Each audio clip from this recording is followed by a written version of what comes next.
basona biso bakongole bota ubuza badierie osodo afi kwabanga kati asumbili kemba pe alepene yango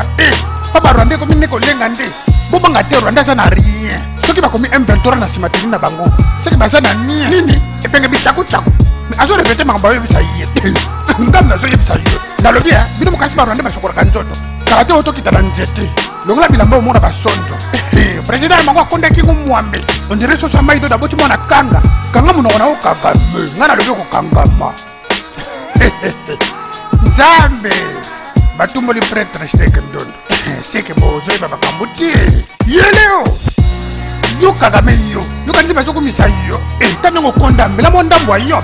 oza makolo mike lokola bandeko bafandaka likola ngombe yo assassin ta makolo mike lokola pinokio yo kanisi mpo bamerike bakotela yo kala te bakobalukela yo obi politike te peti vanda obosani kobama za métis kala mingi tokozwa obama za métis koko na ye batanga classe moko nasemeka benda ten ozolanda ye nde tipe bazotinda ye ndenge batinda w soda kongole moka kozwa mboka bakozwa soki bolali moteme kozwa comment expliquer bato baza soki 23 biso toza soki 3 millions baka desa kongole tusi mafar dese nasalela bino dessin nakoma kuna ja trop dese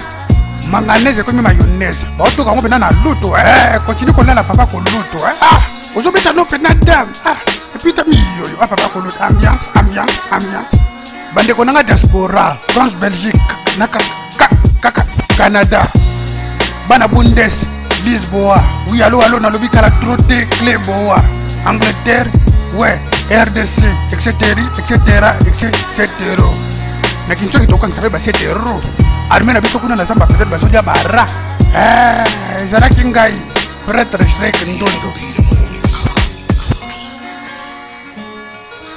nzembo nakomi yango mpo na soutien ya bandeko na biso nyonso bazobunda na este surtout bana Goma